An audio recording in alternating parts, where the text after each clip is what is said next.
blink. Yeah, we'll do 4 hours of us just sitting here talking, and then we'll just sit here in silence when the cameras are on. So, how are you? I probably lied to you about what that band's name is. Their album's called Haken. Oh, okay. Oh, no, the band is called Haken. No shit, hey? This is the... Okay. What kind of stuff are they? Just crazy, hardcore yeah. metal, I guess. And here's where I feel bad when I tell people about those bands, because I know there's like so many subgenres. Oh, hundreds at this point. I don't know them. So I just pick a band and I'm like, I like that. As a hardcore, like as a metal guy for since I was 13 to now, creeping 40. Don't worry about that shit. Yeah, that's it. You get into the weeds of that bullshit. I can't even describe my own music. Yeah, you know what I mean. Yeah. Like I've never been that guy where they're like, "What do you sound like?" Oh man, all that stuff. Like you sound like Matt. The metal world gets way too concerned with. Do we want to turn that light off back here? No, that's fine. No, that one's okay. We're good. We're real good. Yeah, the metal world gets way too fucking concerned about genres and this and that. And as somebody who was in that world all the time. Yeah, it gets like to a point where it turned me off, and I went away from it. Like I have a whole album that I recorded it's metal of some kind, but I didn't write it from like a metal perspective. I wrote it from that is recorded. Yeah, I wrote it from like a guy who likes metal, but wanted to write pop music, heavy pop music. Okay, right? And that's kind of like my whole modus operandi of music. It's very accessible. Very accessible. Like hooky. All hooks. Yeah. Hooks. The guitar riffs too, man. Like he'll show you some. I can play you some shit after. I got a female singer that came and did all the vocals. That's what you're saying, and then I recorded all the other stuff and wrote all the other shit. But it's all like I started researching like pop writers like Max Martin. Okay, yeah. You know, like real hard, like Katy Perry, Britney Spears. Like he wrote every hit ever. Like fucking from like 97 on. Like the guys after Lennon and McCartney, he's number 3 for like number 1 hits written, right? And I wrote everything kind of through that lens, but just I like heavy music, but I like heavy music with hooks that's catchy, and modern metal to me like. Over the last while, it's kind of lost that, but it's coming back. There's this whole other talk about subgenres, right? There's this whole other thing that's been happening that I've noticed that it's all this very poppy, dancey almost at times. 4 on the floor. We were talking about that last time. Oh, dude, like some of the stuff I've been playing where it's like it is literally like dance music heavied up. You know, like so there's this whole thing of like this infusion of pop and metal that I don't think has been seen since probably like the 80s. You know, when it was, the hair metal thing that we look at, it's kind of cheesy these days. But there's this new version of that's kind of coming around now where it's like all the really disjointed, proggy, kind of shit. It had its place. It's kind of, but people are getting a little tired of it. I think we're getting around to like that proggier side's done its thing for a while. Now it's kind of creeping around to where I'm seeing all these different bands out of Europe that are, even if they were doing something a little heavier and a little more obscure before, they all kind of have a song now that's starting to like get into that. Oh, we got a big chorus. It's catchy. It's boppy. It's got like you know, it's still heavy. It's still got the riffs. It's still got the heavy drums and shit. But there's something else there now that's more like traditional. The stuff that makes big music that people can latch on to, can get behind those big anthemic choruses and the big the sing along stuff or this that's. Well, I think for me like I. A huge influence. It's funny. I don't actually listen to him anymore, really, but a huge influence for me was Dave Matthews. Oh yeah, and largely because of the odd time signatures and weird chords, strange things that were happening within the music. And I think that's why I also kind of gravitate to heavier music and because it is more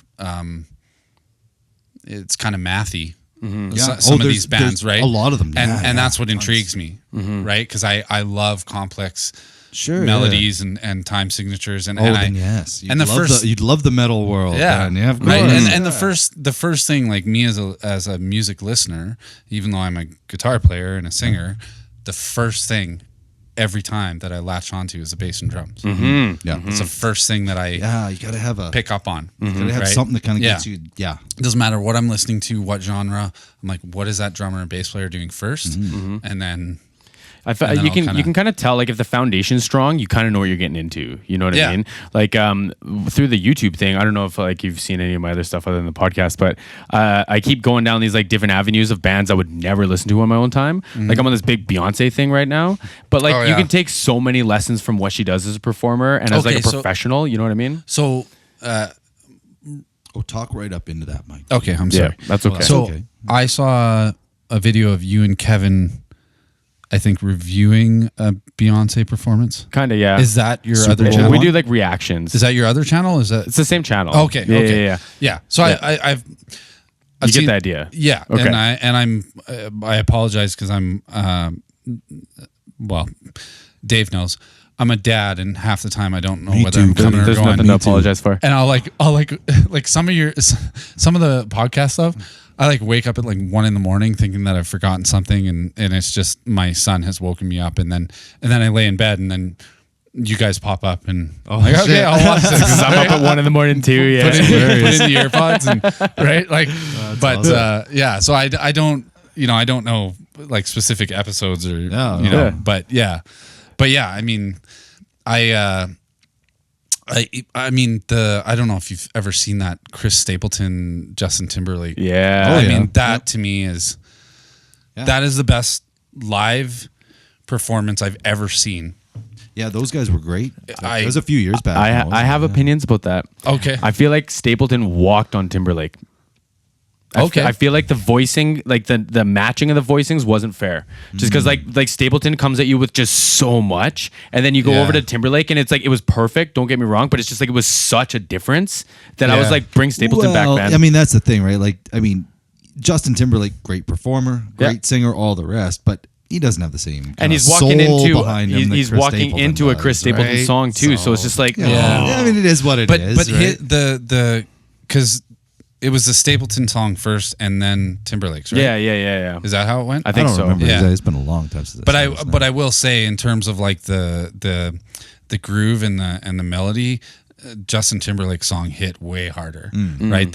Those breaks and those stops and stuff. Yeah. I was just like, holy! It's neat though, right? Yeah, man, like.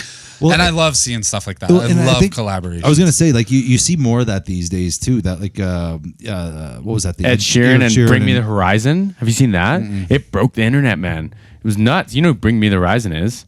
I do not. Oh no, bro. They started out like really heavy, and they've gotten a little more accessible over the years. They were one of those like punk bands where everyone was like kicking and throwing fists, and a friend of mine got tossed over a monitor and had a bruise for 4 months. They were like what you'd call like of the MySpace metalcore stuff, like back in the like. See, I don't even know like Claire and I don't. We don't have TV. Yeah, good. We have TVs. But we don't have. I don't even know. Like, is much music a thing anymore? I don't know. Kind of. I find shit on YouTube. Yeah, you know what I mean. For sure. That's like, where I find anything for the last. No idea what is all the new things. Yeah, it all pops up through YouTube. I've had to re-educate myself over the last like little while, getting into this whole internet world, right? Yeah. Of basically, okay, what is new? Like, because I wrote a bunch of shit and I want to put it out there, and then I thought, okay, if I'm going to do this, I need to know what the landscape is around it and what's going on these days. You know, I can't rely on what was happening back when I was really gigging 10 years ago. You know, it's Lamb of God. Okay, no, they're not the biggest thing anymore. Who's around now? You know, so I've had to learn this sort of stuff, and I get where you're coming from there. As somebody who was like completely unplugged from all of every scene and just being a dad and living life and going through your fucking bullshit. And I've kind of plugged back into this now, and it's been kind of interesting to learn about all these different things that have kind of happened that even in the heavy music world, that I was not really privy to because I just checked out, you know. And there's all these different things happening, but like to bring it back around, there's more collaborations happening now than at any other point in history, right? And I think that is really a big thing.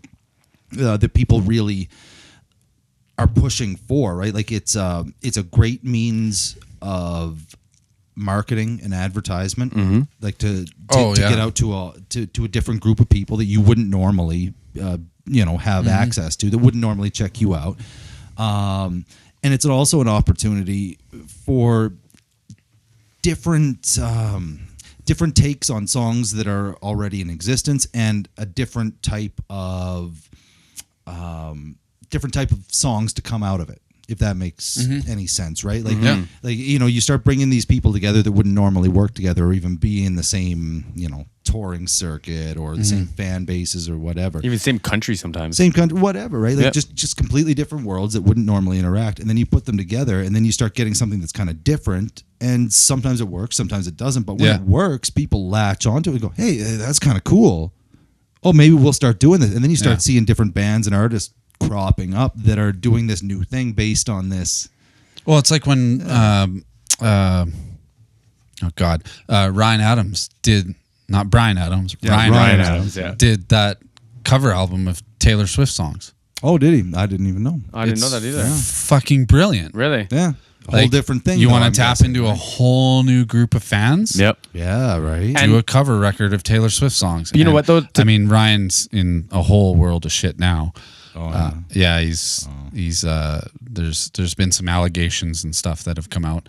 He's like fallen apart. Like his label dropped him. Like he's so these aren't good allegations. Yeah, nobody wants to invest in him. But what I will say is that was a brilliant move. Oh well, that's the thing. Right? Anytime you can attach yourself as a smaller artist to a bigger artist and get some kind of play on that fan base and what they've already built up, like that's the whole thing, right? Like nowadays, as I understand it, like the collaborations are some of the best means of marketing your music to a wider fan base, right? Yeah, you get out there. If you can find somebody that's a little bigger than you, well, then you can get to a little bit more. If you can get to somebody that's way bigger than you, then your reach expands exponentially, right? Yeah. It's the same thing as like getting on as an opening act for a big tour, right? It works essentially the same way. It's that, but in the digital sense. Yeah, and I think that's it reaches way more people. And that's the whole thing now. Like in my mind, it's like when I started the project that I've started. Oh, excuse me. Nice. Yeah, right. It was a weekend burp. Well done. Get that right in the microphone. So we just to clarify, we've officially started this. Okay, no. Hold on. For a little bit here. Yeah. Cheers, everybody. Cheers. 2,250 subs today. Cheers. I remember seeing that part of the show, the cheers. And yes. Well, we haven't done that yet. We didn't do the cheers. Okay, well, we did the cheers now. 15 minutes into this. I think that's good. Yeah. Is that a record or? That is definitely a record. Absolutely. No, this one definitely. We started out more on an organic footing than just getting it going. Literally. We talked about this. We talked about this a couple episodes ago, but it's weird to like come in here and then like catch up and then jump on cameras and be like, "Hey, let's catch up." Oh yeah. So the fact that it started organically actually felt this really good. was more of just a conversation rolling. They were like, "All right, fuck it, we got to turn the cameras turn on. It on. We're talking." You need like a easy button. Yeah, just up. It's all going. You know what? I'm looking at an easy button for all this right now. Okay. $850 minimum. Ooh, you don't need it. You don't need it. I'll just put in the man hours. Jay, cheers to that. There's 3 of us and 3 cameras, right? Yep. Yeah. So you'll get your homework project when you go home today. So there's a couple rules. The first rule is you can say whatever the fuck you want. Okay. And anytime you think of a product like delicious Eldorado rum, shout it out as if it's a sponsor. Why not? Oh, I see. Well, that was that whole Athletic Greens thing. Yeah. The Athletic Greens, yep. Bringing us actually, so we probably shouldn't mention them every fucking episode. Well, no, the story behind they're not paying us nothing yet. The story behind the Athletic Greens thing is I wore this shirt because when we started our fitness competition, it was a little snug on me, and now if you might notice, it's a little big. You know what's funny? I'm going the opposite way because this shirt was looser on me before, and it's getting a little bit tighter now. So. Yeah, Kevin got a dad bod, so that's okay. You've always been gorgeous. Don't worry about that. You're tall and you have a thick beard. You're good to go. I will say, like. It's funny, like just getting older, right? But for all like my adult life, 160 pounds. Yeah. No more, no less. Really? How tall are you? 6'2". You're kidding? You're 160? Yeah. No, not now. Oh, Jesus. Okay. I'm getting to that, Dave. Okay. No, so fuck. That's like I could never gain weight. Yeah. Like I was just 160 pounds. Yeah. Right. I was a skinny, lanky. Because what did you say? You're what, like 6 what? 6'2". 6'2". Yeah. Yeah, and then we actually at my work we had a gym upstairs. Oh, really? We turned an office into a gym. That's cool. So me and a couple of coworkers started going up every day at lunch and working out. Awesome. And my job is already physical, right? Like I'm a mechanic. I'm lifting. Oh, this is that Toyota. This is that Toyota. Oh, okay. Yeah. And so we would go up there at lunch and we'd work out. Yeah. And it was great because I didn't know anything I've never worked out in my life. Oh, I mean, I've played sports all my life, but never, it was all just cardio conditioning. Right? Sure. It was never lifting weights and stuff. But training, anyways, I did not know what I was doing. And I was taking, and you'll appreciate this, but because I know you're big into this, but just my protein intake, I was doing shakes and not the right way, way too much, like feeling terrible, sweaty all the time. But I ballooned up to. I got to about 190 pounds. Wow. You start dirty bulking. And I started getting really big. Yeah, you start dirty bulking. And I that part of it was exciting. I had biceps for the first time in my life and I was like, this is great. And then anyways, the dealership ended up hiring somebody and they needed that office. They took all the equipment out. And we just stopped working out. I was shit. So I lost about 15 pounds, and kind of just hovered there. And then I don't know what the hell happened, but I turned 35, and I just started gaining weight, and now I'm steady 200 pounds. Oh wow! And for 6'2", 200 is not bad. 6'2", no, I know, but you know what I mean. It's so weird that. For so long, right? 40-pound gain, I could not even break 170. Yep. And now I'm 200 pounds steady. Yep. And well, you know what though? Start working out again now. Wow. Now you got a bigger base. You get even thicker. I don't know. I think if I did it right, for sure. Yeah. My whole reservations about getting back into it is that feeling that I had. I felt horrible all the time. That's the diet you're doing, though. I won't let you feel horrible. I wouldn't let you feel horrible. But so when was it? 2 years? A year ago? 2 years ago. Sorry. I actually signed up for an ultra marathon. Wow. And I was really, because I used to be a long distance runner, and I was really. I was pretty great at it. I'm not trying to toot my horn, but I literally never lost a race. Yeah. Was you got long legs. Yeah. You look like you could run. I was good at track and field, right? In that genre. Yeah. It was funny when I was in track and competing. I competed, through school and stuff, and you always had to be in 3 events. Mm-hmm. So the long distance was my forte, and I never lost. But I'd always have to sign up for 100 meter, and I would just get destroyed. Oh, yeah, right? Yeah. I mean, last place every time. No, I signed up for this ultra, and I was really excited about it. I started training with a friend of mine at work. His name's Raheem, and shout him out, man. Give him a shout out. Yeah, tag him in this. Karmali. He's my best friend. There he is. Good. But Raheem is to me is the epitome of fitness. This guy.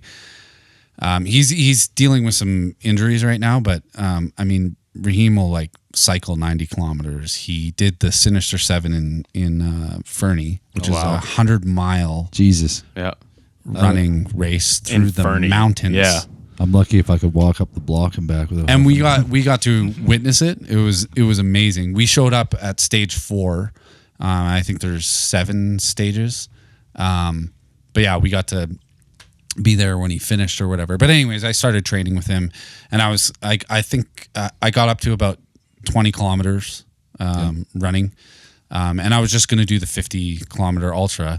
And then I ended up breaking my wrist and had to get surgery. And it was very close to the race.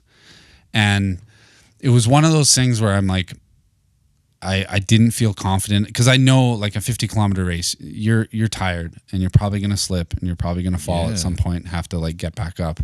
And I didn't want to, with a fresh surgery, fall and mess that up.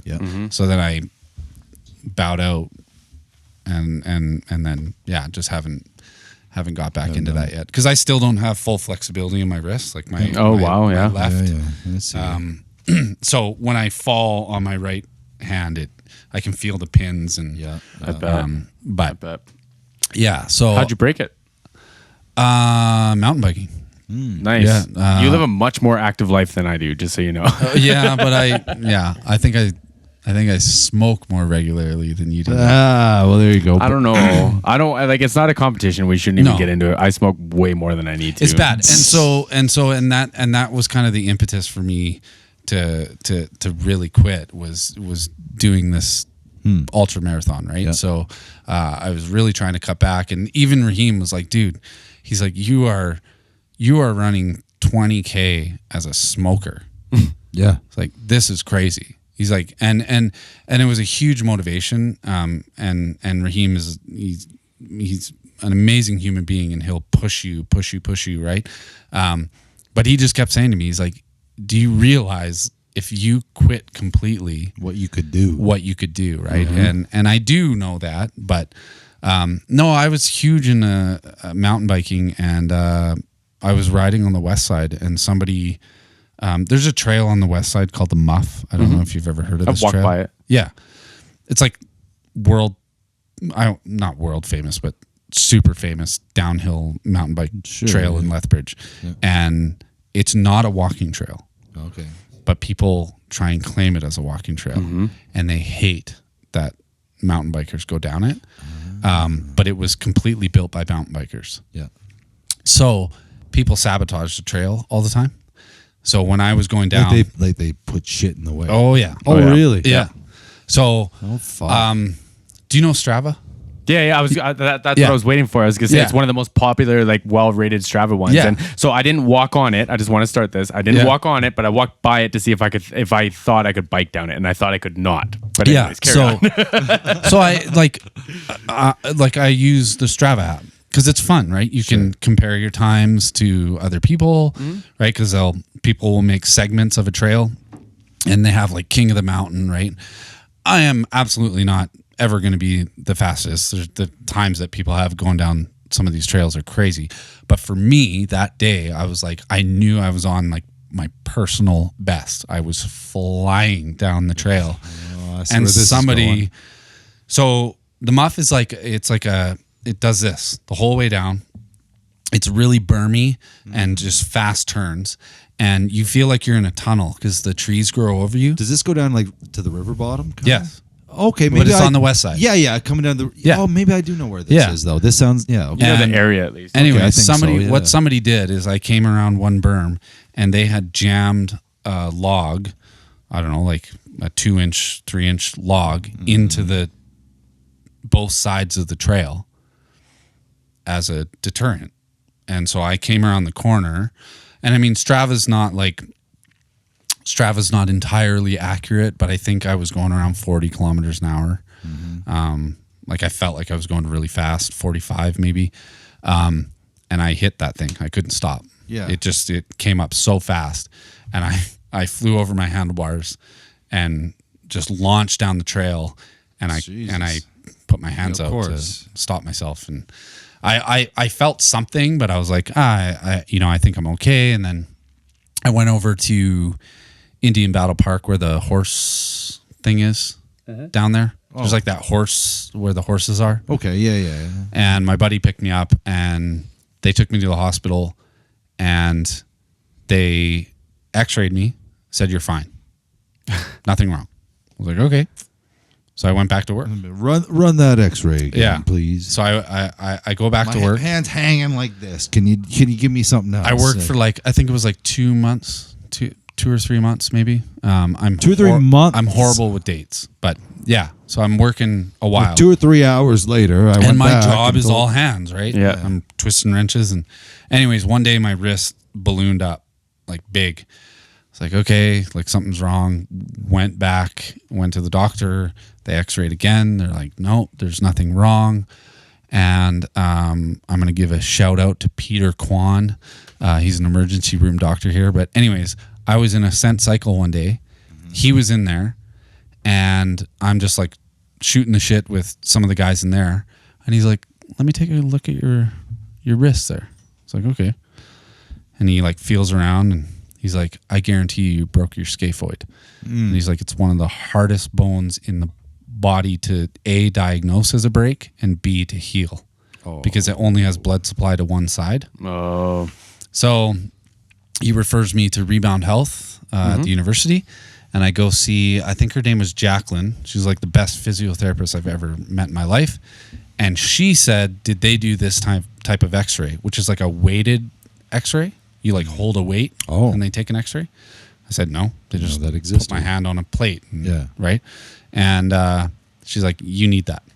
So she, physiotherapist, said, we need to do this. So they have a doctor there as well. So through the doctor, she got him to order the x-ray, went back in, had this new x-ray. They're like, yeah, you broke your scaphoid. So then I get referred to a doctor in Calgary, a hand surgeon. Yeah. I have to drive up to Calgary. I think I went to Calgary, God, every time after the surgery for my appointments, I had to drive to Calgary.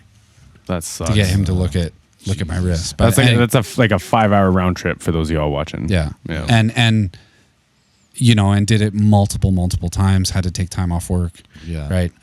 But yeah, I went up there, and he did the surgery and said, basically because of the break and because how hard that bone is to heal, we need to pin it, we need to do all this stuff. So they did all that, and I was fine. Everything worked out, but I have very limited flexibility. I started playing hockey for the first time in my life. I've always had a dream of playing ice hockey. For whatever reason, I would have assumed you and your brother played hockey. Nope. No. I just would have assumed my parents couldn't afford it. Yeah. So I played every other sport: volleyball, basketball, soccer, track and field for both city and tall school. people sports, yeah. Right? Yeah. Tall people sports, yeah. I would say non-rich people sports, but sure. I played soccer and I wasn't a rich kid, so you just needed shin pads and cleats. Exactly. Yeah.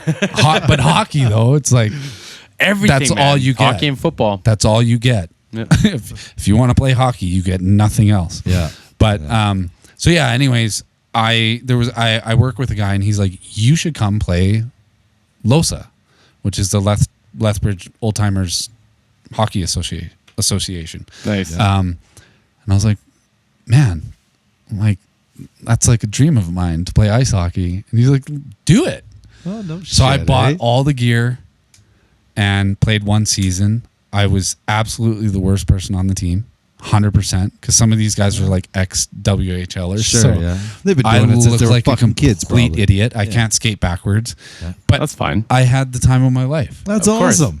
But I played one season and then did this. And I'm like, and Archie was like, you got to come play again. I'm like, I can't, man. Because if I fall the wrong way, I'm back to square one. And I don't trust it enough. I can't, for everybody out there, just to put it into, I can't do a push-up. Okay. Because I don't have, the flexibility is not there. So I can't bend my wrists enough to do. Can you do a push-up from a platform though? If you grab onto something? Yeah, I could do that. Yeah. That's, but like a regular, man, I haven't even broke my wrist, and I find it's it puts too much strain. After a while, right? Yeah. If but just you to show the flexibility of it all. I can't do a push-up because I can't. And I had, it's funny, my job as a mechanic now, my job is up and down off the ground every day. Just getting up off the ground now, I had to completely change my routine. I get up off my fist now. Yeah. Because I can't. Oh, dude, yeah. It's just weird. I know what you're saying. Like I said, I can do like tons of push-ups, but not like wrist bend. You know what I mean? I grab a set of dumbbells and just use those guys, right? Then I keep my wrists straight, and then I'm good to go, right? But and I haven't even broke a wrist. And I can only imagine what it would feel like if you had a broken wrist. Right? What's really funny though is like Dave and I, which we just found out recently. Oh yeah, yes. We have like a very, very similar medical history. Oh really? And in the same order. Yeah. Appendix first. Yeah, and then a hernia. Hernia next. On left side groin too, wasn't it? Yeah. Left side groin. I think I have a hernia. You think you do? I think I do. I'll like step off a curb like on a street, and I get in so much pain, and then it just goes away. In your groin? Like in where? In my groin from time to time, primarily in my groin, and sometimes in my like low stomach on the left hand side. So if you like, I know low. this sounds weird, but for me, like when I first had my hernia, it wasn't painful at first, but I could, if I like looked down and like grunted, I could push it out. Yes, it's the feeling of the pushing out. That's what I noticed too, because it didn't hurt so much because I kept working out for a little bit with it. Yeah. But it was like, this is gonna sound. No, I'm into it. When you're using the bathroom in the morning, if you're trying to squeeze something out, I noticed something. Oh, you're a morning pooper. Yeah. Oh yes, absolutely. I'm a 10 o'clocker. Oh fuck. Oh Jesus. No, first thing right off. But What time's first thing though? Okay, this is weird. If you really want to get into it, it's How early do you get up? I get up at 6:30 in the morning, and it's first thing. It's like quarter two. Sorry. Yeah. Right in there? Like right away. First thing I do. Yeah. Good. Yeah, and then That's important though. That's and then important. after I eat another one, it's like fucking probably 3 in the morning. It's like 3 of them in a row. My sister-in-law's a nutritional consultant, and we talk about poop all the time. Oh, okay. You're supposed to poop for every all meal, right, bro. All right, good. We're all talking. You're supposed to poop for every meal. Yeah. Supposed to. I mean, I supposed to. don't in the evening. I'm up to the point where it's it's after breakfast, after lunch, and all of that. But You need more fiber in your evening. I have 8 inches of my large intestine missing. Okay. yeah. So we when talked about that, when I had my appendix rupture, Yeah. they didn't get all the stuff out. Oh, really? And they sent me home, and then my body formed an abscess the size of a grapefruit. What did you do to a doctor to deserve all this? I know, right? Yeah. But yeah, it ate through my large intestine. Now, so see, they had to. the abscess I had did not eat through my intestine, thankfully, but it shut my intestines down for the better part of a week. You had the good abscess. I guess if you call that the good abscess, yes. See, like if Although the way they drained The way they drained it was not cool. Way worse. It was than what I not had. cool. Yes. if I did like a plank right now, I would be so scared that my insides were going to fall out because that's what it feels like. Well, this is the thing. Like what I was getting at with the whole pooping thing, But didn't you you work out and shit? I've been really on and off for a long time. Okay. Yeah. I was doing really good through September, October, November, and then I had to take December off because I had like medical stuff. I took the whole month off. I didn't do anything but lay on a couch. Because you were doing competitions. I competed twice. Right. Do you think maybe you I heard it lifting? Yeah. The biggest I was, man, I was like I was 205. I remember seeing photos. Yeah. Like you'd pop up on Facebook and I'm like, holy shit. Like I was 205 without abs. I was 200 like with kind of, and then like I was dumb and I pushed myself to squat 500 pounds. And like the thing is when you're like a dumb teenager with a fucking giant ego.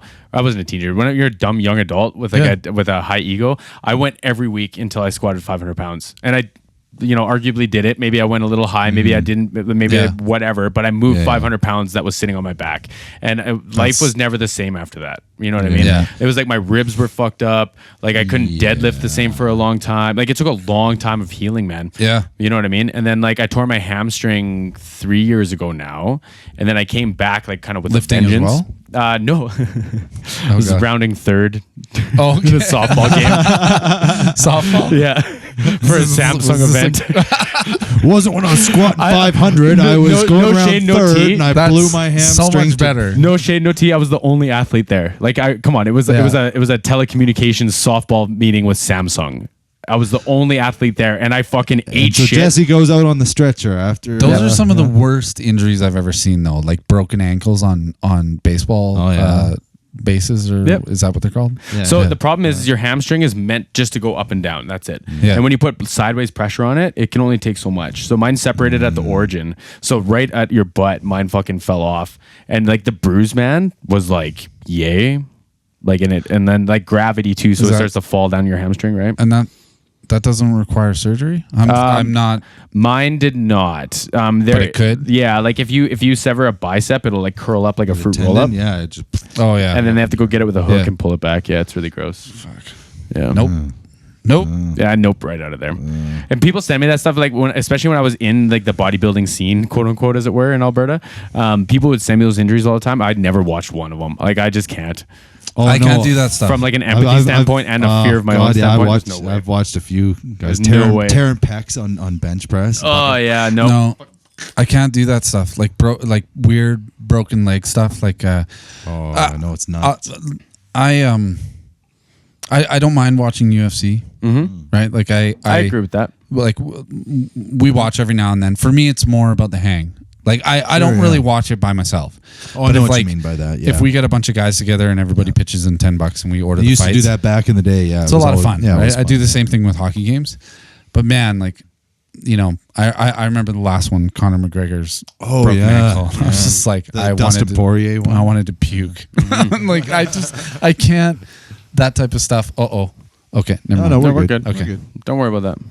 You don't worry about this. Yeah. We got this. Listen, like back to the apology thing. You don't have to apologize for not knowing my channel because you're a guest to our channel. So it's not like I'm a guest to you. You're a guest to me, right? Yeah, so, I just didn't know like if this. Yeah.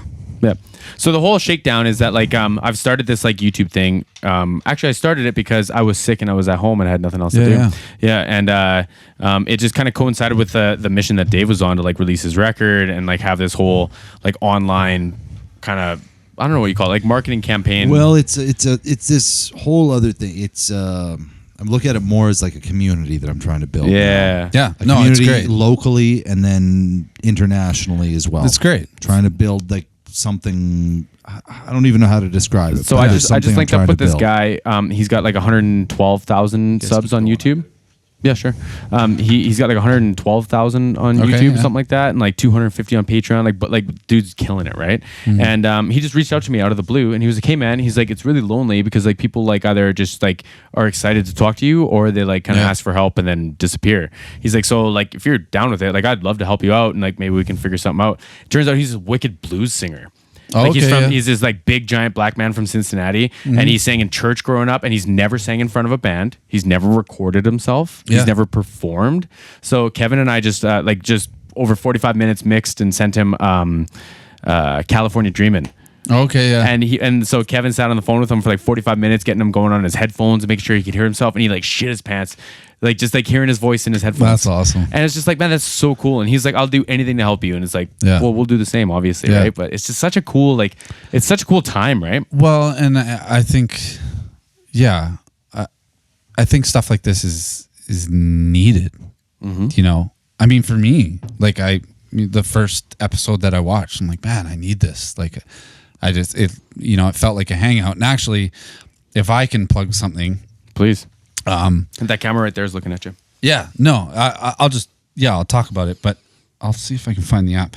But so, crazy thing that happened to me is, so I used to be really heavily involved in sports. Mm-hmm. I was in my high school years. That is what I thought I was going to do.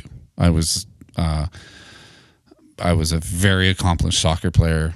I knew that too. Pretty good at volleyball. You know, I just thought that something was going to happen with sports. And then I found music. I mean, I started playing guitar, when I was in like grade 5, but really found, came into playing in bands later, and then the sports thing kind of dropped off. But anyways, playing sports, there was a guy on our team. His name was Ken Sheck. And he was just like an all-star. This guy could jump higher than anybody I've ever seen. He was an amazing athlete. And I just, after sports and after high school, just never he was just one of the other teammates that you just lose touch with. You played on a team together, and then you never talk. And then when I was playing with Leroy, he came to one of the shows out of nowhere, and it was like a huge surprise. I was like, oh my God, like, that's dope. Ken. That's so dope. Man, right? Hadn't seen him since high school. And then again, like never saw him, never talked to him. Anyways, he reached out to me a while ago and said, you know, I'm with some other partners have created this live music app called Be Live, and you were telling me about this. I'll show. Yeah, shout it out. Anyways, I thought you'd really like this. It kind of looks like this. I don't know. That's a horrible photo. But anyways, it's called Be Live. So Be Live. Yep. And anyways, he's like, yeah, like I'd love to, you know, pick your brain, and if we have any issues or something, like, you know, run things by you. And I said, man, I'd love to help out. I think this is so cool. And basically what it is it's a live music app, and yes, you know, you can do live music shows through Facebook streams and whatever. But the thing I love about this app is you can have a host, and that host can be anywhere in the world. So for instance, I just did a concert, and Ken hosted my show, and he lives in Edmonton. And it's such a cool format because Ken, we kind of did it as a Q&A, right? So I would play a couple songs, and then he would kind of interview and ask questions, and so the viewers can see, you know, both our video feeds. And then the other neat thing is as a listener, you can look at the everybody that's in the show watching, and if they want, they can share their video. So it was really cool because there were a bunch of other high school sports peers that signed on, and I could see them and their kids, and it's like, man, I haven't seen this person in forever. Wow, really? That's cool. You know, so it was really cool to see and connect that way, and I think it's a really, really great app, and it's been fun to be a part of, just to, you know, help them out in any way I can. Well, I mean, that's like when you were talking about wanting to do a bunch of Tiny Desk stuff. Well, right? I have questions now. Oh, yeah, sure. Yeah. When you told me about this, when we were talking at the store, I immediately thought of some of the stuff you were telling me about, and again, the whole networking and connecting of thing, people. There's some serendipitous part of this whole thing where people seem to come into my life and around this whole sort of thing. Cheers, boys. Cheers. I'm drinking Super Saturation, by the way. Oh, okay. Shout out to Super Saturation. Super Saturation. We paid full price, so we can say whatever we want. Cabin Brewing out of Calgary. Well, there you really? go. Oh. Right. The Eau Claire has the Eau Claire market has some really good pre-mixed whiskey drinks. If you're into whiskey, I can't do the brown liquor. Really?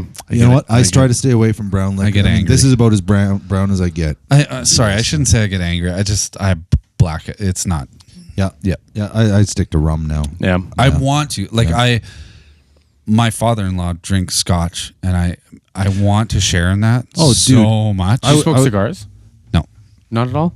I mean, I will. I have a really nice cigar we should smoke. Okay. I have a really nice cigar we should smoke. Yeah. I mean, I will. But, you know, yeah. I don't smoke them either. I don't know. You will. Sure. I get super jealous of people that can drink scotch and they know it. Like my older brother, he's one of these people that when he gets into something, he learns everything about it, and that's what I love about him. So he drinks scotch, and he got into scotch maybe 6 years ago. Which brother? Chris, my oldest brother. Yeah. But yeah, like he knows so much about it. Yeah. It just blows my mind. But I can't. You know what? I was before my appendix blew up. I was really hard into bourbon. I was a bullet bourbon man. I was have a shot after work. I was drinking it straight on the rocks. You know what I mean? That became my drink. Now I look back on it and go, well, I was getting Excessive? Might have been getting a little excessive. you know, now, and I was a big beer guy too. I used to love beer. Like Stella Artois was now I can't drink any of that sort of stuff. Yeah. But truth be told, I think it's what it's made from is what actually for me, a lot of it, I find now, I've really gone down the road of looking at my diet and how it affects me, like physically, how I feel after drinking something or eating something, whatever it is. I used to love beer. I used to love whiskey, but they're really inflammatory. Oh yeah, right? I need to get out of the beer. Yeah, like alcohol in general is. Yeah. Red wine is actually my. That's your thing. Yeah. I remember you were a wine drinker. Red wine. Yeah. But I find like I thought that was a little too hoity-toity for this. You can drink whatever you you want. Whatever you want. Did you say when you found our podcast you were drinking wine? I was, but I was in the comfort of my bed. So you were gonna take your pants off. I watch you guys in bed. Oh, okay. Well, we watch you in bed too. Don't worry. We watch all of you in bed. Actually, I have a really funny story. Okay. Sorry to cut you off. Fire away, buddy. Fire away. Just talking about beds. So Claire and I, we had a house across the street. I think we talked about this. Yeah. So that house that you picked me up from tonight, Claire and I actually used to live right across the street. Oh, really? And we had like a 700 square foot house, and it had like London Road, right? Yeah. Had an old garage out back, like old garage, and it had these beautiful old barnwood doors. Awesome. And so when we got married, Claire's brother was a photographer, and we did photos in front of these barnwood doors because they just looked so cool, right? Yeah. They were old. Yeah, and, sure. It was a great photo op. Anyways, we tore that garage down, but I kept the doors. Yeah. Okay. Hung on to those doors for years, like just kept them. Sure. Finally got around to building a headboard out of those wow. barn doors. Nice. So, but anyways, last night, just talking about beds. Matt's talking about banging these fucking barn doors right off their hinges here. Claire's like, we should flip our bed. She's like, I don't like the way our bed's orientated. And I was like, okay, sure. So I'm like, no problem. Let's do it right now. She's like, right now? Kids need to go to bed. Like, they're jumping off the walls. And I'm like, like 5 minutes. No problem. Bed gets stuck. Oh, no. As we're like trying to turn it in the room. I totally miscalculated. And it got like wedged against the walls. Anyways, long story short, there's a lot of drywall repair and painting that needs apart your walls. Oh yeah, okay. I forced it. That's so funny. Do you have all that shit? Hey, do you have all that shit to fix that? Yeah. Oh yeah. Okay. Yeah, I used Don't buy it. I got so much at work. I used to. Matt was a carpenter. Well, I know, but I just don't want you to go buy the mud and tape because I've got so much mud and tape at work. What do you do for work? A lot of things. You mud and tape? A lot of things. Anything someone will pay me to do right now. Yeah. No, my dad and I run a landscaping company, and no shit. Lately we've been working do you in sod? Oh fuck yeah! Really? That's like my fucking go-to, bro. What was the word you used? Serendipitous. Networking. Yeah, right? whatever. Yeah, Networking. I bring people together somehow in some strange way. You need a I fence? think- I'll build you a fence. I built a fence. Okay. Because I to do know how to do that. But green thumbing shit? Nope. Bro, I got you. There you Bro, go. I got you. Nope. There you My go. wife loves it. Yeah. Me, I have no idea. No. Like, you do not want me to house it for you. Matt's gonna build the best fucking fence, and you're gonna lay the fucking cleanest fucking I'm gonna lay sod. some sod. Just Oh, do yeah, we gotta I love lay some laying sod. Yep. I love laying sod. I'm These boys are gonna fucking lay some serious sod here. My wife is gonna kill me right now if she sees this. But so Matt's gonna talk about laying fucking sod here. my brother Mark, you know Mark. Oh, I You do know I know Mark. So Mark got into RCs. Like cars? Yes. Awesome. I'm so excited right now. So he has this one that's like, I don't know much about them. I don't know either, that. but yeah. Anyways, they take like different types of batteries. Sure. Some are 2S, some are 3S.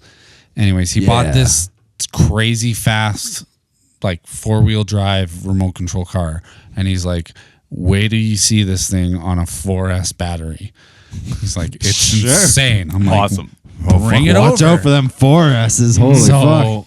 He brings it over, and we drive it in the alley for a little while, and then the kids were kind of getting crazy, and he had remotes for them too, which was really nice. He brought them remotes to play with, but it was just getting crazy Good, it wasn't in the just alley. Mark So I'm like, playing we with need the to car in move this front of your party into kids. the backyard. Anyways, we desodded our backyard with this remote control. It was that powerful. Oh god, Just ripped it all up. ripped all the grass out. Oh man. And I can't remember. I feel like Claire was like, "Did you aerate the lawn or something?" You're like, I sure rake. fucking did. Absolutely. Power rake it, yeah. Yeah, it Mark was and I fucking it was ripped hard that work, shit too. up. Yeah. So, anyways, our lawn. I mean, I'll admit, our lawn. I don't think there was any saving it, so I don't feel bad about it. Just rip it all yeah, up. it like that remote control destroyed that backyard. We've got 200 pounds worth of dogs in my house, and they ruined my sod. Oh wow! So we went into the job where I literally, and I'm gonna sound like I'm probably complaining, but this was the hardest shit I've ever done in my life. I literally removed people's sod and kept it intact to take it to my house and transplant it. Oh, so geez. I took an X-Acto knife and cut underneath all the sod, and I got a pretty big backyard, man. And it took me like 8 hours. So I started at the end with a shovel, and I cut down, and then I cut like So squares out. you were already resodding this property. No, so what they were doing was it was supposed No, to. you stole sod. No. They hired me. ripped out this perfectly good sod. They paid me to do this. This is one of these jobs that they paid me to do. I They don't think paid I'm me to getting this remove the correct. sod. Oh, because they wanted new sod. No, they wanted trees. Oh, they wanted trees. okay. So originally, Oh, okay. the property was supposed to be a lake. And like some ground fill and shit. Yeah, like so. Do you want the real answer? No, No. Okay. mulch. Mulch. Yep. Cedar mulch. Okay. And okay. a know a little 4x6 frame, and it all like wobbled, and we put in 3 willow trees. Wow. Yeah, it was supposed to be the back of their property was supposed to go to Green Strip Lake, but then now it's Green Strip House Lake. So they were like, "Well, we bought the property for the view, so that So they have a lake in their backyard. it's right behind their backyard." But now there's going to be a house in between it. Wow. So the development manager bought the trees and paid me to put them in the ground. So I took their sod where the trees were going to go, put it in my backyard, and my dogs ate it. The point of the story is my fucking dogs ate it. Up your free sod. Before you even had a chance to lay it. No, I laid it all. I And then spread they it all out in the fucking destroyed yard. it. And it was like, you got to understand, like, I cut it with an X-Acto knife, so it wasn't perfect. Like, I was literally cutting the fucking roots out and rolling it up, right? So it was all these different chunks and shit. And there's pictures and videos I'll show you later. But my Just dog... rolling this grass like a fucking carpet. Literally, like an old rug. pieces and chunks. It's like if you like tried to clean up the blood from a murder scene and then had to like piece it all back together. Anyways, I've been watching lots of Criminal Minds. So, didn't you work at a gym though too? Yeah, like yeah. 4 years ago, 5 years ago. Oh, that was 4 years ago. Yeah. So tell us. was most recent. Was Most after, okay, yeah. After Telus, I decided I would never have a boss ever again. That's Yep. fair. Yep. Yeah, That's actually, you know what? That's the most I've said about that job publicly. Are you playing much? I'm playing more now. And than forgive me, viewers, if like I'm asking questions. No. that have already been So asked. I started. I Look at that! A Be Live notification just happened. Oh. That's Look at so that. cool. So what I want to do, I'm coming up on 2,500 subs on YouTube, which I'm super pumped about. Yeah. But I want to put on a Tiny Desk concert in my house. I got a beautiful house. You gotta Okay. come over. Yeah. And He does. He lives in a ritzy part of the fucking just over here. Oh yeah. Fairmont. Yeah. Yeah. We're Okay. super fortunate. We're super fortunate. Yeah.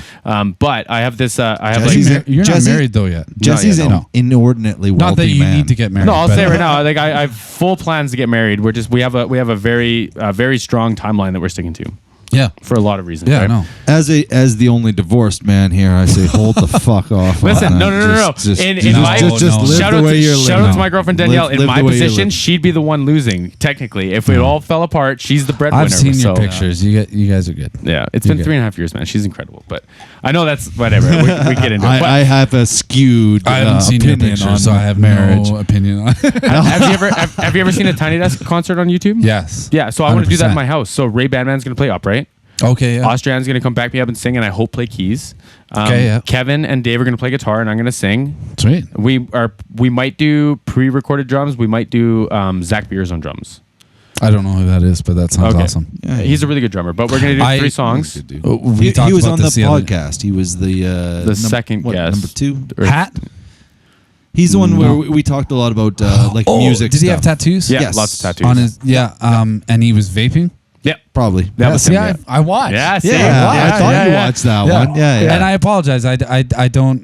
Don't apologize. Don't apologize. I don't know enough to like. So I heard this thing that said, if you feel like you need to apologize, don't apologize. Thank somebody. Yeah, no. I'm a bad apologizer too. I'm always that's what every musician should do. I won't let you apologize. That's actually my pet peeve when I go to a show and the musician apologizes for something. I know. Here's the thing. I do it. Psychologically, everyone fucking hates it, but a lot of people do it. Mm-hmm. I do it. Yeah. I do it all the time. It's easier to blame yourself than it is to blame somebody else, especially if you're like in a situation where you could apologize. Like you saying sorry for not knowing my content. It's like there's nothing to apologize for. No, I know. You know what I mean? It's like being Canadian. Yeah, I know. It's just you're trying to be like nice. You're trying to be amicable. Like it's one of those things where. Trust me, I realize that I have to stop doing it, and I do it all the fucking time. I won't let you. There's a couple things I won't let happen. I remember you were, like I used to see posts all the time, like you were playing, what's that place on 5th Street? Average Joe's. Yeah. Like we were like the house band there. Yeah, man. you were. Yeah, that's right. So I started my sound career, as it were, at Average Joe's. Okay. I was the house sound guy. I was there 5 nights a week for like 3 years. Yeah. I did everything, man. But like, what's funny is I started there when I was 17, and it was just kind of like, don't tell anybody, just like go do the job, right? And then on my 18th birthday, we went and had a big party, of course, because I got like 40% off or something stupid, and like was making decent money for being 17 at the time, right? Yeah. And we went and celebrated, and I remember the owner. Wait, what? Yeah, the owner walking up to me, being like, "What's going on?" I was like, "It's my 18th birthday." And the only reason I did that, shout out to my dad. My dad did that. He just went to a bar when he moved to Warner. He just went to the bar every day, and then one day they had a big celebration. They're like, "What are you celebrating?" He's like, "My 18th birthday," and they're like. You've been coming here for like 3 years. Wow. You could have had our liquor license pulled. Yeah, fuck that. But anyway, yeah. So I played in a band called the Raw Dogs for a long time. I was super fortunate. That's right. It was so much fun, man. We traveled. We played everywhere, and you guys were good. I remember it was seeing a blast. like I never saw you live, but I remember seeing. You guys would post like live clips and stuff. Yeah, we would try to. Yeah. Same as this, man. I've been trying to do the YouTube thing for like 10 years. Yeah. It's just like finally I've actually found an avenue that works for me. I was telling Dave, I think like I went to I went to an open mic at the Owl Tuesday nights. I can't remember. It was a few months back. Sure. Did not know a single person that played that. Really? Night. That's kind of a good thing, though, how right? long I've been out of the game. If I went out now, I would not. Hey, tomorrow night I want to go. No idea. I want to go tomorrow night. You guys want to go tomorrow night? You know what? Actually, maybe. There's a Kevin, a guitar player, acoustic guitar player named Kevin. Is he Giron? Kevin Giron? Yeah, I think is so. he? I know. Yeah. He comes to the store all the time. Like, I don't know what his. He's a Spanish kid. Ethnicity. Yeah, I was gonna say he works for my girlfriend now. So he played that night. Oh, really? And he was playing Andy Schaaf covers. Who I'm a huge Andy Schaaf fan. Okay. And I was like, what the fuck? And he was like nailing it. Nailing it. And I like it's funny. Like he's got a really interesting voice, right? He works for my girlfriend. He's in a play at my girlfriend's store. Yeah, he was like Sterling. He was great. Works for me. He was going on about him once. But I didn't know. Like I had to ask like every single person that played. I'm like, who is this? Because I haven't been around music in a long while. Hey, you like this? It's the Red Wing store that he works at. Oh, really? Mm-hmm. Okay. You should go check him out. I know you like all those boots and shit. My new Red Wing Heritage boots are my favorite thing in my life. You go. Yeah. I just got to keep them away from my dog now because our dog chews shoes. What kind of dog you got? She's a reserve dog rescue. Oh, okay. Spare parts, like blue heeler for sure. Nice. I think, and collie maybe. Probably a little husky or something in there. But yeah, she like my wife Claire's had like these Blundstone boots that she's had for like 15 years. Which Blundstone boots are amazing. Yeah, they last dope. forever. Yeah, fuck yeah. But she had these boots forever. Yeah. Not Lucy. Lucy was our dog we just put down. Izzy destroyed him. Oh no. Destroyed him. So, she's got a thing with shoes. So we had to buy a whole new unit at the front of our house to at our front door. It's like a shoe dresser. I got you. Sure, why not? Did we really? Shoe dresser works. Yeah. Fuck, man. She's an awesome dog. I hope that because we do a lot of camping. So your whole family, eh? Yeah. So we have You got to come to our campsite, man. We have a truck tent. Oh, really? Yeah. Nice. Yeah, you got to check it out. Yeah, we should go camping. Yeah. Wow. The three of us that's where I'm working right camping. now. I'm working in Glenwood we have a year-round campsite there. And that's where I'm working. We're building semi-permanent homes right now for some of the other tenants. My truck tent, it's a king-size bed. Fuck yeah. You could fit You could fit 4 adults. That's glamping, that's called. No, glamping is what my parents do. My parents do, bro. My parents do. Lobster and steak every night. It's still work. Here's the thing. What I want to do eventually is I want to get there's companies that make these trailers that have they're like they're almost like a 5x8 U-Haul. Okay. Made into a camper. Yeah. So you could do that though. Maybe you could restore what there was a band in town. They had that old Volkswagen van that they pimped out to be like a bandmobile. Oh, okay, you know what I mean? Jesus, fucking and they used to live in it. Used to tour around in a converted school bus. Yeah, the only reason I want to do that is because right now, as it stands, when we go camping, once our tent is set up, we're kind of immovable. Yeah. So my whole thing now is, with a 7 and a 3-year-old. Yeah. If anything were to happen and we needed to go to a hospital or something, we don't. You would rip the tent down and drive though. You can't though. Really? You can't. They're like a clamshell. So they open like this. Oh. So once they're set up, so basically this part sits on a rack that's in the box of my truck, and then this opens, and then the ladder supports this side of the clamshell. Interesting. So they're quick to pack up. If I'm really motoring, I could probably pack that up in 5 minutes. Yeah. Okay. But 5 minutes could be a long 5 time minutes, if something was bad. So there's companies that make these trailers that will accept truck tents on top. Interesting. Right? So my thought is we get something like that. Mom and dad sleep down below. Mm-hmm. The kids have their tree fort up top, right? Mm-hmm. And our tent actually has an annex on it too. So the ladder that comes down, there's a whole room that goes around it. That's cool. Which is amazing. So you can take your boots off and be out of the bugs and shit. You can put 2 full camping cots in that room. Holy shit, eh? Yeah. Huh. I love camping. And honestly, the best sleep of my life. Really? In that thing. Huh. Yeah. Shit. It's got a 2-3-inch memory foam mattress. Nice. And then, I built, I saw it on YouTube. I'm like, I could build that. I built a shower. Oh, yeah. Out of ABS piping. Yeah. So you pump it up with a bike pump. Okay. It has a Schrader valve on it. You pump it up to 35 PSI. Yeah. It'll run for 3 minutes. Oh. So it's perfect for if you just want to just get clean, get the lake off just you, real right? quick. Just get the sweat, get the lake off. Right, they go down to the water and they get muddy, and you just want to clean off their feet. Yeah. Right. Yeah. Or if mom and dad just want to quick, just get the hair wet. Right. Yeah. But I could talk for hours on that stuff. I love it. Absolutely my love girlfriend and I, she just bought new hiking boots from her store.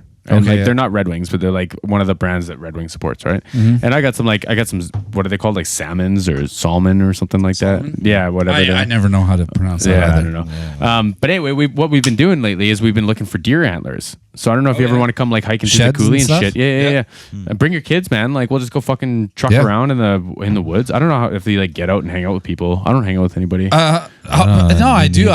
My whole thing is just being a dad is tough, right? Mm-hmm. My kids are though I feel and probably a lot of parents say this, but I feel like we hit the jackpot. You got cool kids. Well, Isaac, especially our older son, he loves camping. I think our 3-year-old, he's still figuring shit out, but Isaac is 7 and he loves camping. He loves fishing. He's a huge reader. and this blows my mind. Like he got the Harry Potter box set of books for Christmas. Santa did him good. He is halfway through book 5. Holy shit! This He's quick? 7. This quick? This quick. That's crazy. Yeah, my daughter's 8, man, and like he loves it. Shit like and so that. what we do with Isaac, and I think this certainly helped, but we told him for every book you finish in the Harry Potter series, you get to watch the movie. See, okay, perfect. What's the word? Motivation. Incentive. Yep. Yeah. Can I recommend something to you? Yeah. Pretty please. It's a book called The High Performance Habits. Okay. I can't remember the gentleman's name. I'll show you after. But it was like, because the problem was like, I'm gonna talk for a second, but like when I was in high school, I couldn't read. Like I've most recently been diagnosed with like a reading disorder. Okay, yeah, kind of, right. So anyway, so like I wanted to and I couldn't, and like I would get picked on for it, and I was like isolated for it, right? Can I ask you about that really quickly? Yeah, though? please do. Was it like when you read, you'd like read the page, but then go like, what the fuck did I just read? Oh, it was like 2 words and it'd be blank. Okay. Yep. Yeah, like it was very quick, right? Okay. Yeah. And so like I overcompensated by trying to make up for it in feasible capacities, right?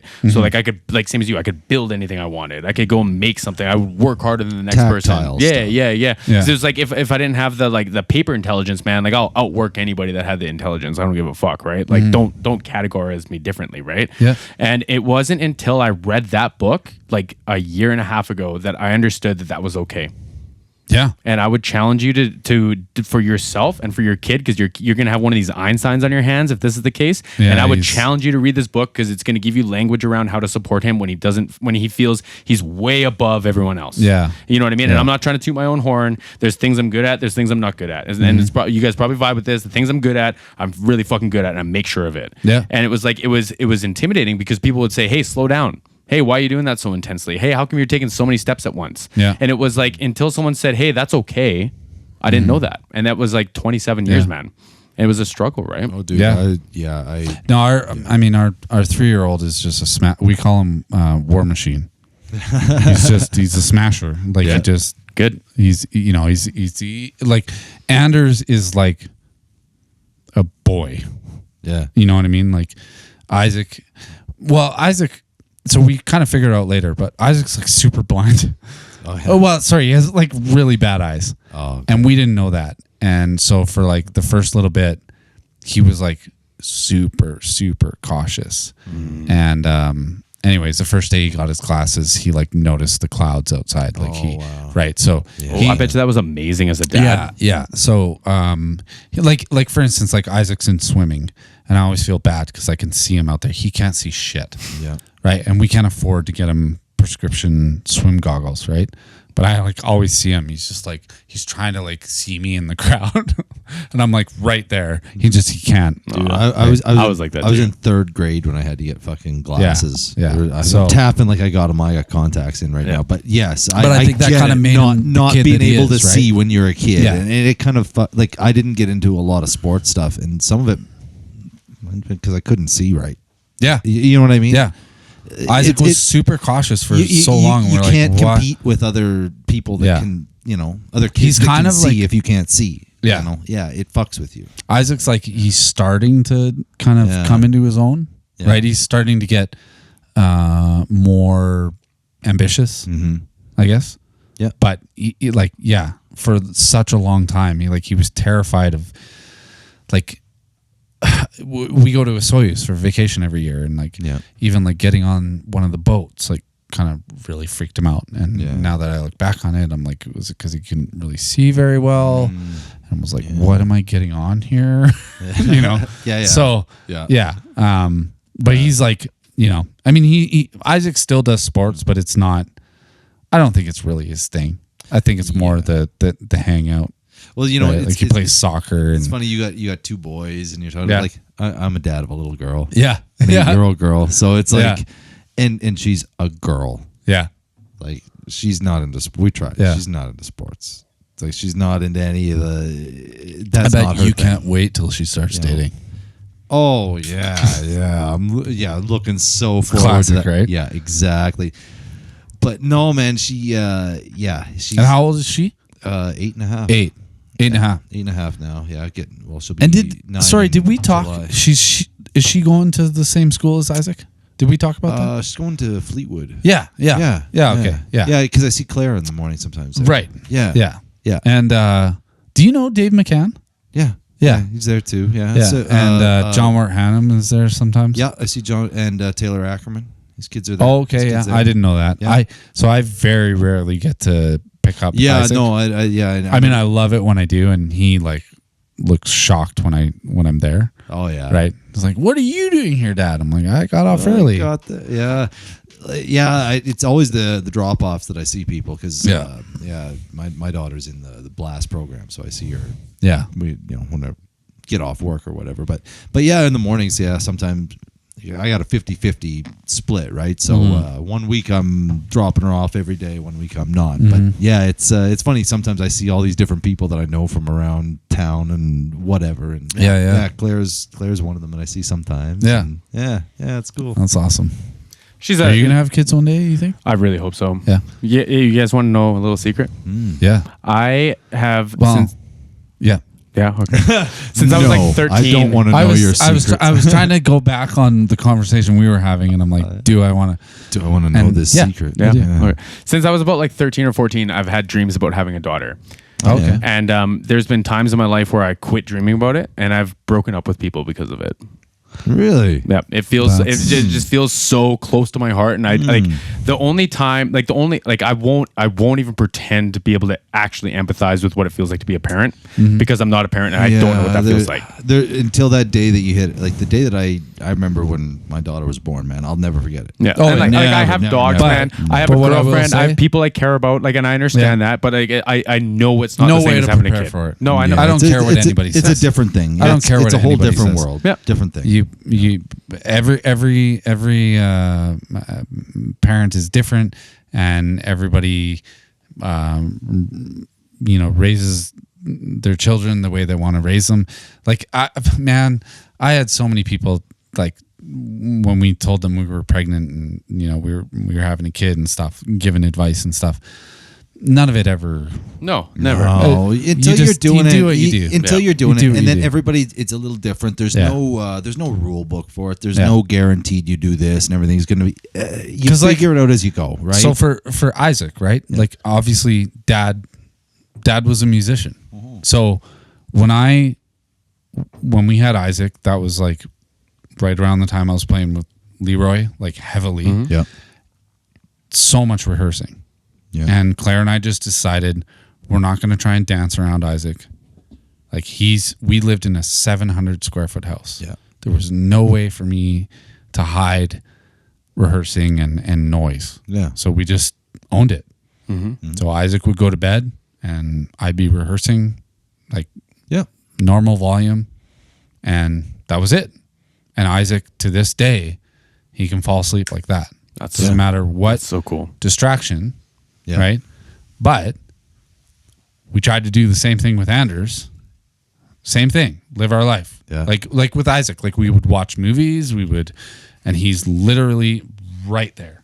Like, within right beyond 700 square. Right. And we would watch movies. He'd never come out. He just asleep. Mm-hmm. Anders, we try and do the same thing. No dice. Did not fucking work at all.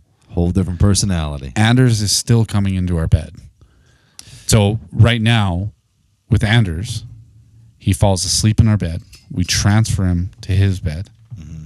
This is horrible. Why? Because, well, it's not horrible, but it's just, I know. Like, as a dad, I know what you're saying, but know what? And then at 4 a.m, he comes back into our bed. What's wrong with that, though? How old is he? He's 2.5. Oh, man. Or sorry, he's God. So both my kids' birthdays are on the 25th. Oh, really? So I get messed up. So Anders is 3 on June 25th. Yeah. Okay. So that's fine, man. Dude, 3's nothing. Yeah. 3's nothing. But so selfishly, I love it.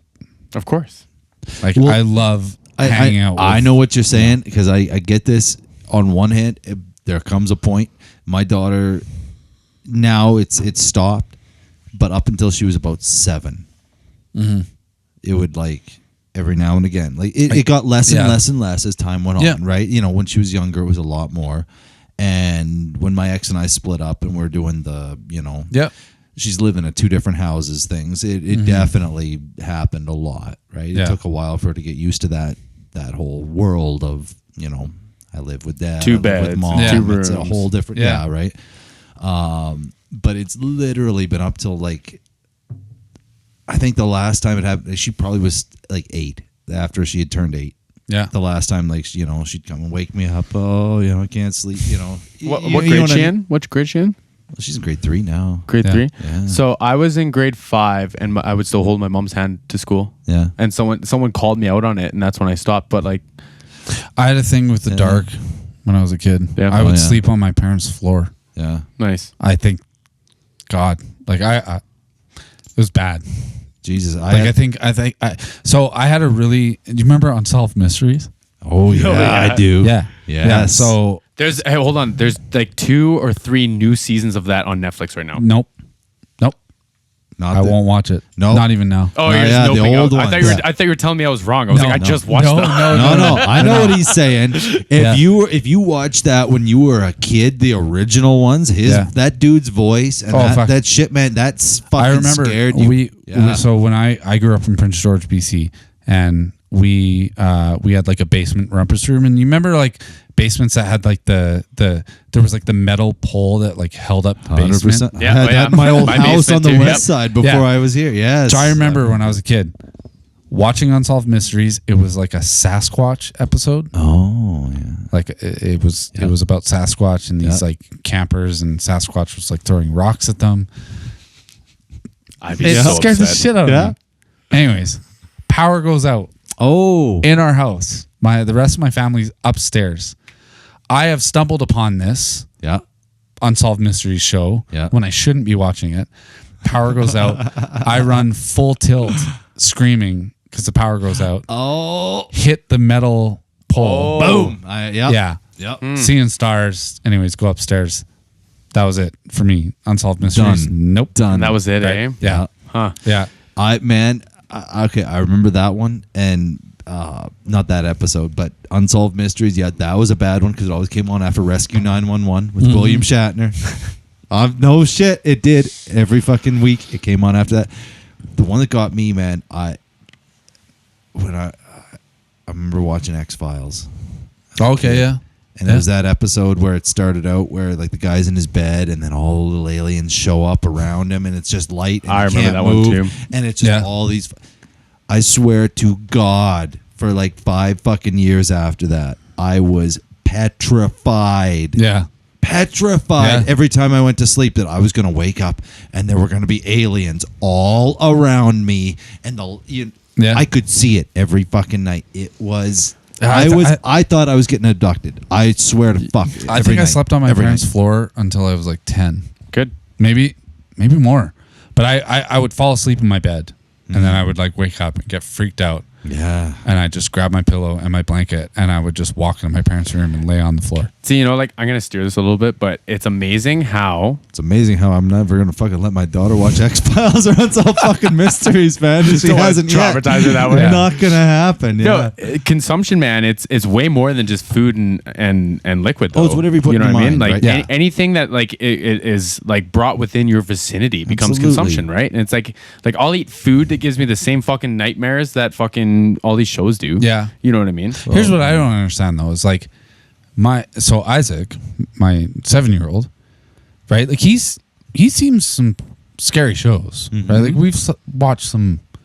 He's accidentally stumbled in on some scary shit, and then he's also like some of the Jurassic Park movies. He loves dinosaurs, and I guess I read like an article recently that like kids who are like infatuated with dinosaurs, it like shows like a sign of certain intelligence. Yeah, your kid's a freak. Sure. Yeah, your kid's a freak. He can name like that, right? Yeah.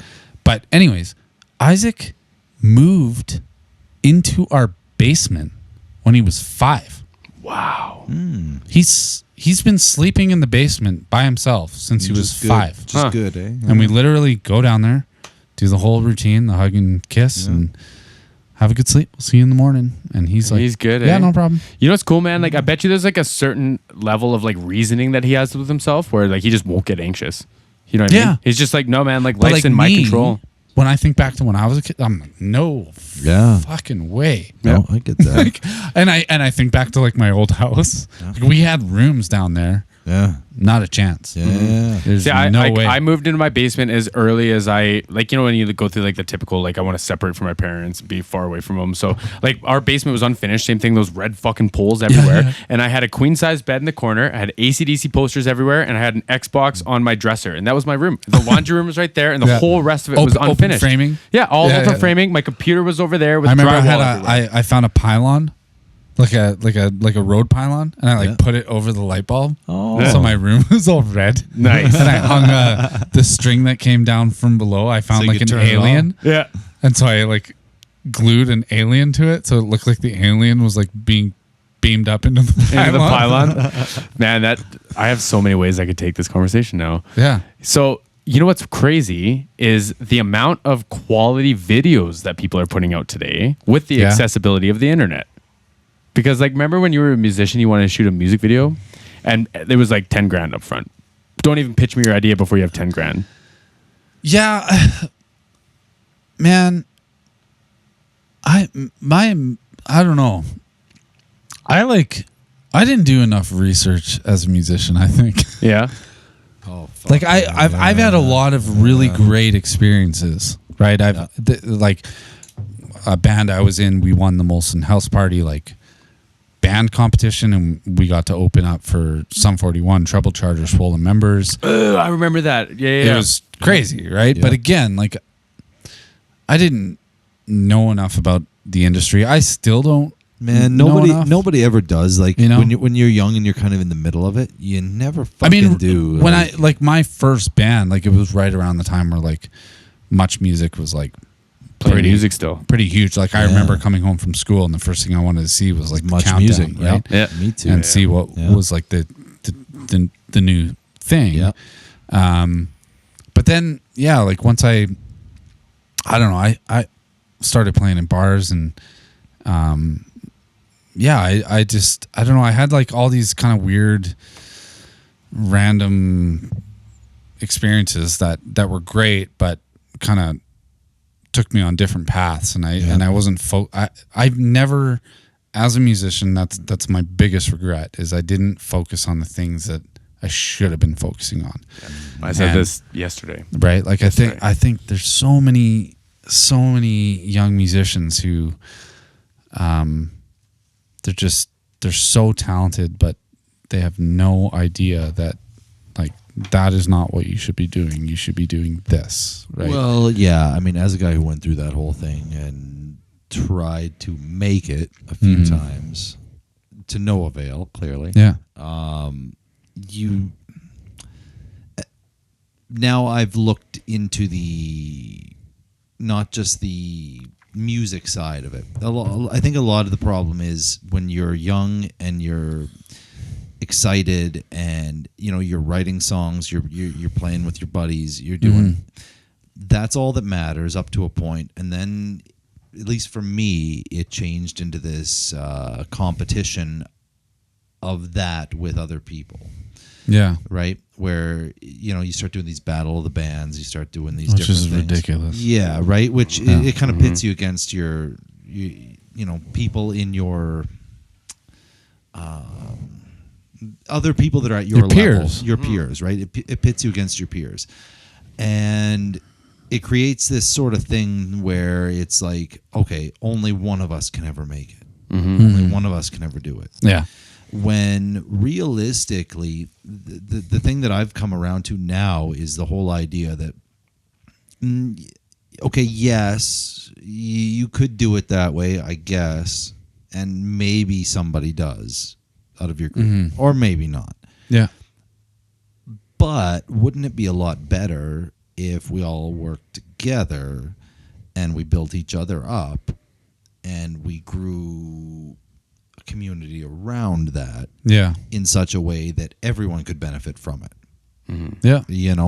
Now that's probably sounds a little obtuse and a little, optimistic. Optimistic and a little.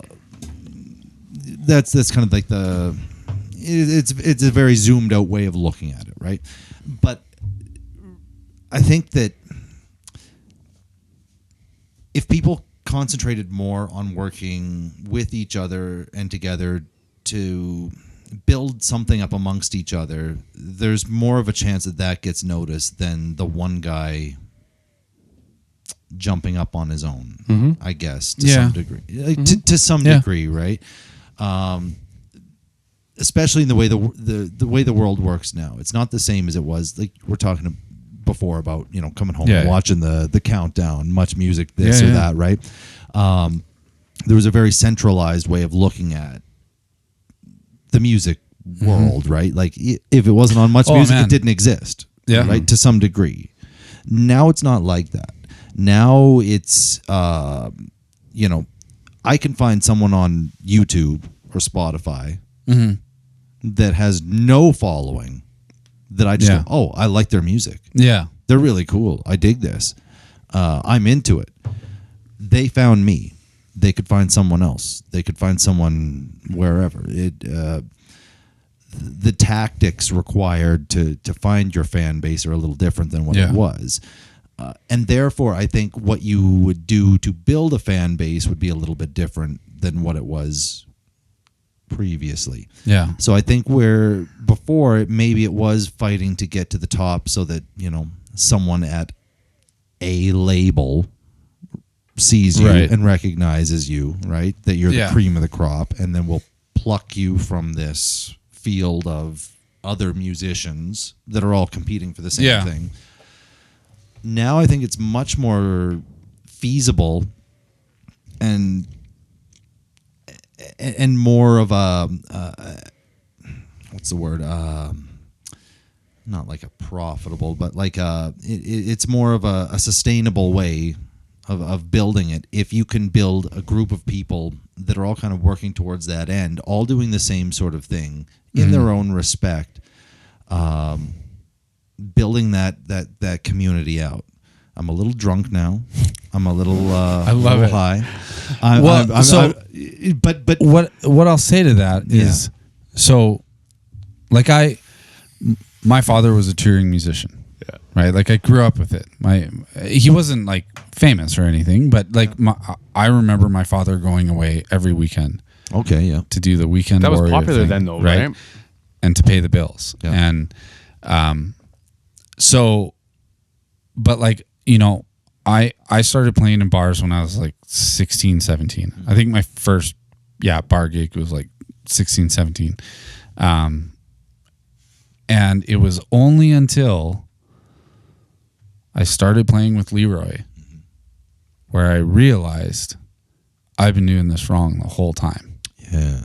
And now, granted, I mean, we don't need to go down that rabbit hole. But you learn less. I learned some lessons. But you also learned... In terms of where the money comes from, there are so many avenues that musicians don't even look into or know about. Yes. Yep. Right? Artists in general. Right? He was like brilliant at getting grants. I mean, if you know how to write a grant, a well-written grant, that money's coming in. It's a huge asset, man. I remember when we did the Peak Performance Project, and Ryan Goldemont from Mother was one of the mentors. They have like mentors there. They have groups, right? And then they kind of assign you, and you kind of go through and you do like workshops, right? And you're there for a week at this weird camp in Princeton. That was like a super camp. That's like actually like a Bible camp. Like sure, it's got like a man-made lake and like zip lines and whatever, right? Yeah.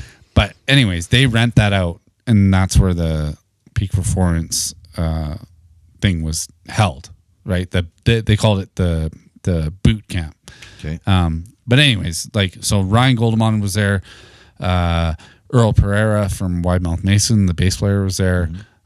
They had one of the vocal coaches from the Voice was there. Yeah. Sure. Right. So they have all these mentors, and you do all these workshops and stuff. And I just remember sitting in one workshop, and Ryan Goldeman was like, "How do you think I make my money?" Mm-hmm. And like, a couple people in the back are like, "Well, like you're in Mother Mother, like you're in one of the most popular Canadian bands right now." And Mother Mother is a very popular Canadian band. Right. He said, "Oh God, no." Yeah. He said, and don't quote me on this. I can't remember exactly the company, but he wrote a jingle for like a big company. I can't remember.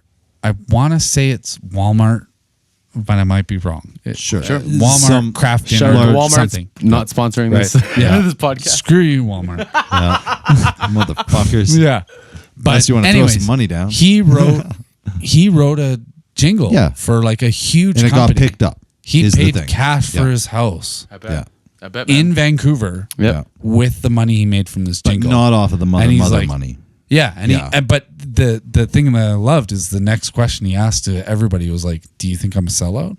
Yeah. And he was like, "I don't care." It's like, you cannot tell me that other musicians out there are going to listen to that jingle and go, "I wonder who wrote that," and they're going to like go on the internet and find out, and then find out it's me, and then hate me for it. Yeah.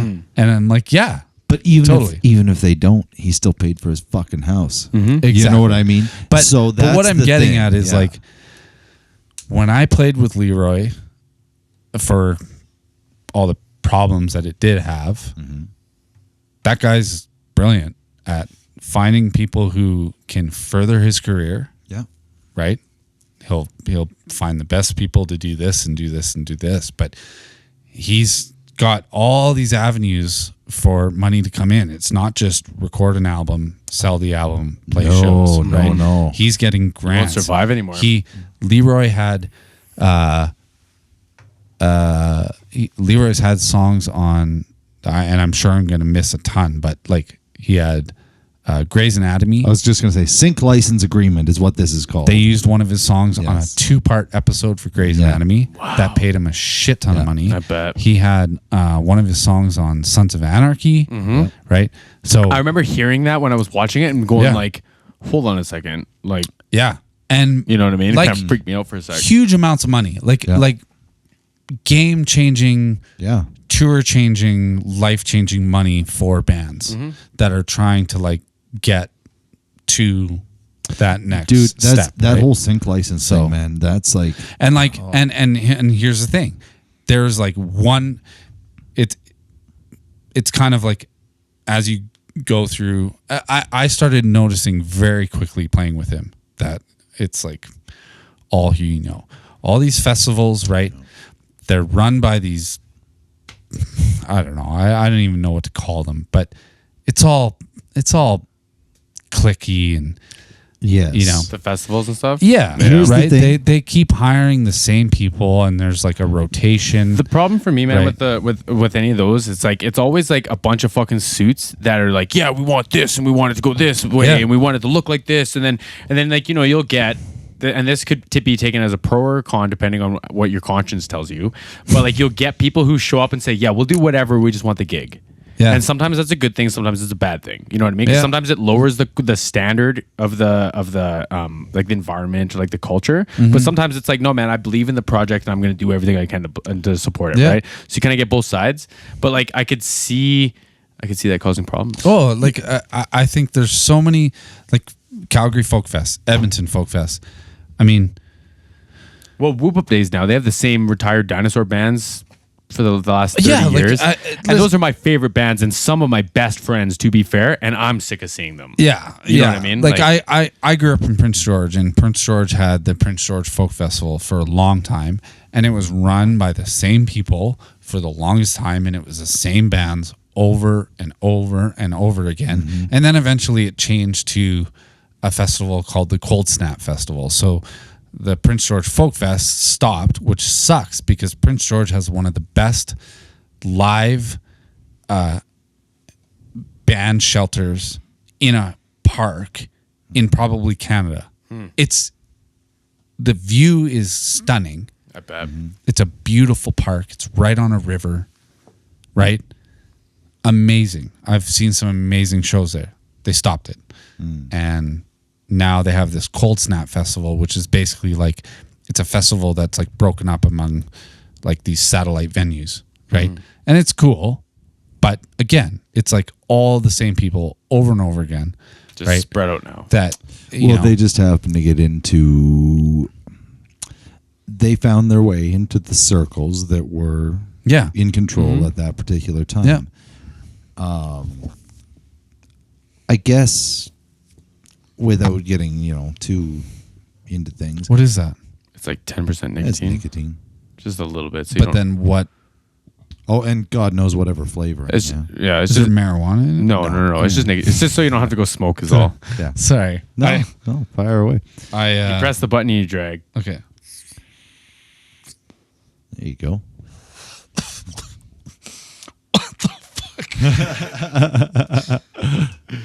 It's the Cali burn. Yeah, You right. can feel it catch. Okay. Feel the Interesting. Cali burn. Something. Yeah. I just didn't want you to like need a cigarette. No, and, no, like, I'm you fine. whatever I else, so. listen. I smoke, but I can.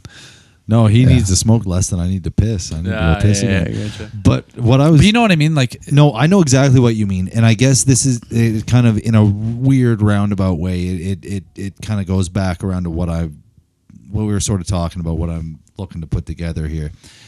Like you said, it's all about who you know. Right? Yeah. Everything. Yep. And it doesn't matter music. It does. The world runs on who you know. Every facet. You can delude yourself into believing otherwise, but it's not true. Everything is that way. These conglomerations of sorts come up based on people that happen to be in certain positions at certain times, and the people they know happen to rise up because of that. The trick is to become those people or become those communities. So you those create your own, groups. right? You create your own. If you build a big enough community around it, eventually you're the one that gets to decide those things. So, but like if I could give any, I'm not. I don't consider myself like a road dog. I didn't tour that much. Nope.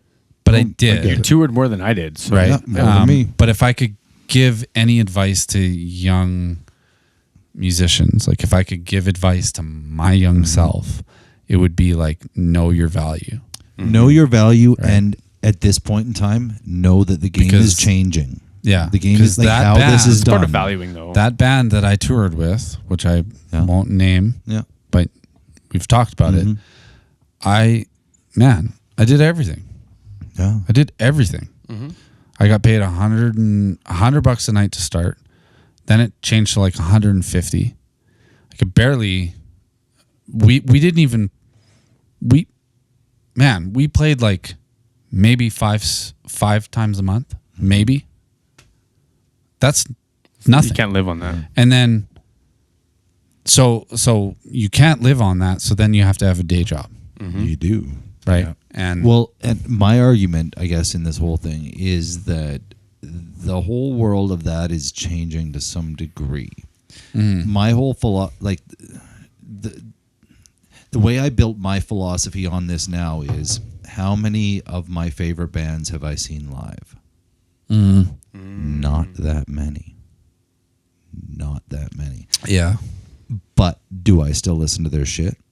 Am I still excited when they come out with a new album? Yes, I am. Now, how many other people are in that same position? You're not in a major center. You can't necessarily see the artist that you're, whatever your favorite band is. You might not. Yeah, there you go. you know what I mean? You might not be able to go see them when they come through on a tour. They come through on a tour. It might not come anywhere near you, but are you still interested in them? flavored? It sure is, yeah. I think it's actually I have it over there. It's like a Sour Patch on the side there. Yeah. Is that like So you can make sure there's stuff in there. extra? A little Little extra flow boost or whatever, yeah. But the way I look at it now is the world has kind of changed, and where you used to have to physically get out in front of a crowd for them to notice you, I don't think you do now. Nope. I mean, yes, you like I don't know. to a degree. You have to stand out in a thumbnail. To a degree, but here's the thing. I think there is a way that you can do this through non-conventional means. In ways. But I guess it really depends on like what lifestyle you're looking for, because there are musicians. If you want to be out on the road, what I'm proposing wouldn't work for you. Yeah. But being out on the road is a certain amount of expense, and it's a certain amount of risk. It is, but Right. but like from the tours that I've been on, I can tell you with full certainty that the amount of money that these artists made off of merch was crazy. I guess for me, coming from the I've seen the metal riders. world, Yeah. Okay. that money's not there for those guys. Yeah. Right? That's the problem, you though. saw it in a world where there is still a little bit of cash for that. I saw it in a world where and the riders too. Like I knew how much I made a night, right? And I knew kind of generally how much the other guys made in a night.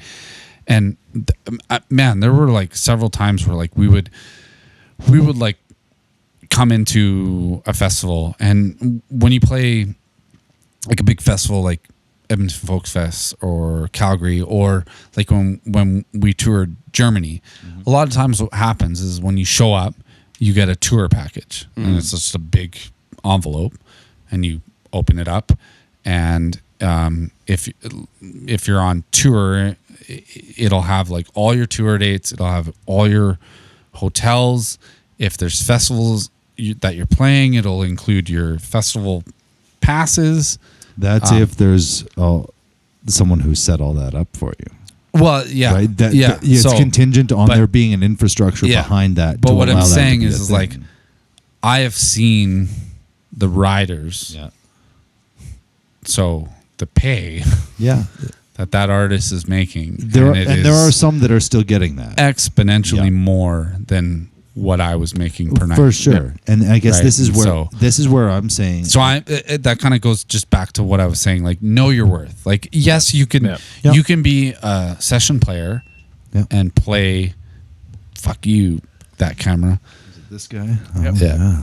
But you can be a session player or a hired gun and play for like a certain person. Yeah. Right. But you got to know your worth. Because you for sure. Yes. There's no way that you can survive off of what I was and I don't dispute that. What I'm saying is that there's another way to run the whole game.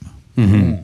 And I think that's a new thing that's coming out now. It is being implemented by people. Like and for me, it's as a guy coming from the metal world, I'm looking more at the pop and the hip hop world of how they do things and how they market themselves more so than the traditional rock world, because the traditional rock world is still like fucking 15 20 years behind the game. Oh yeah, but hip hop's on top right now. Well, so do you still have a band now then? Like, no, the Raw Dogs are not long done. Okay. Yeah.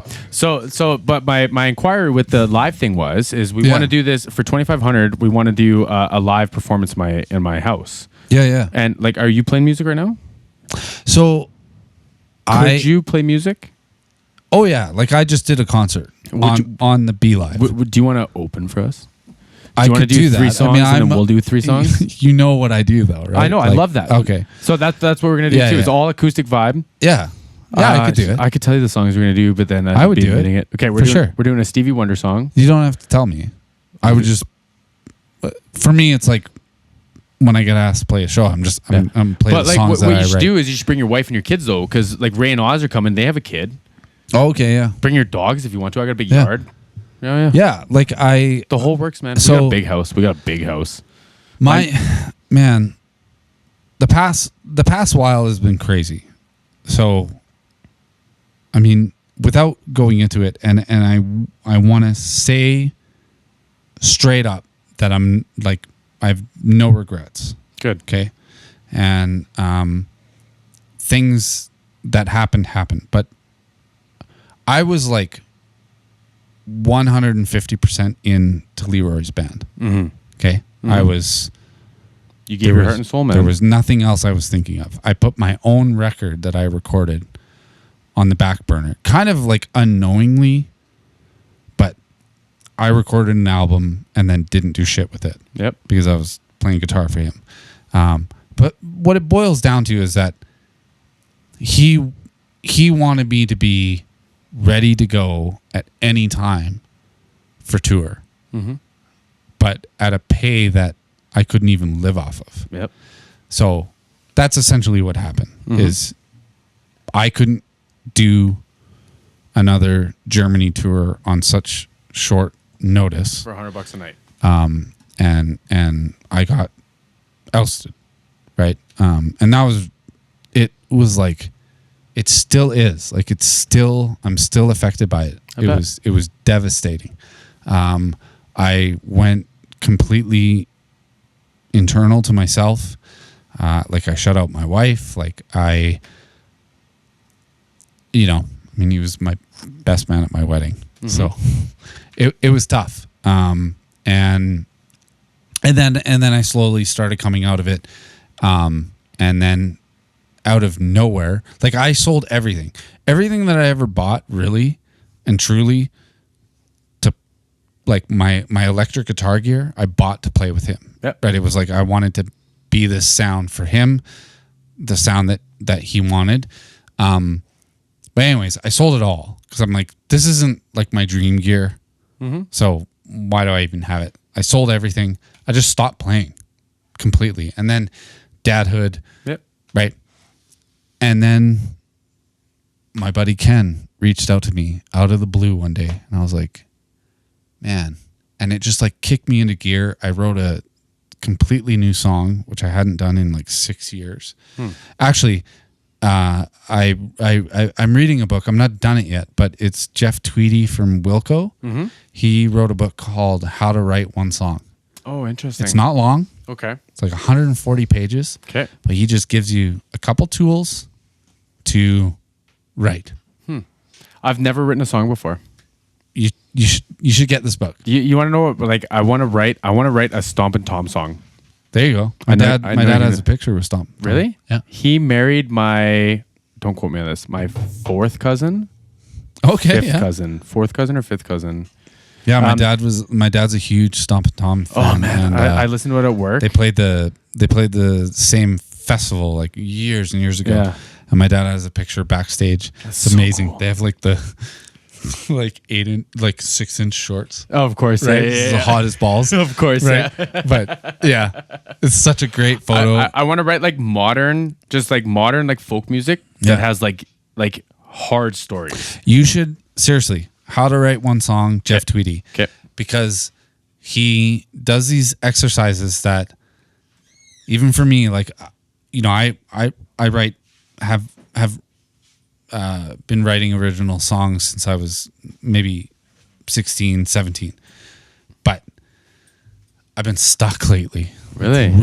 Really stuck. Okay. And I read this book, and I'm not even all the way through it. I just started a couple little exercises, and it's really cool to see how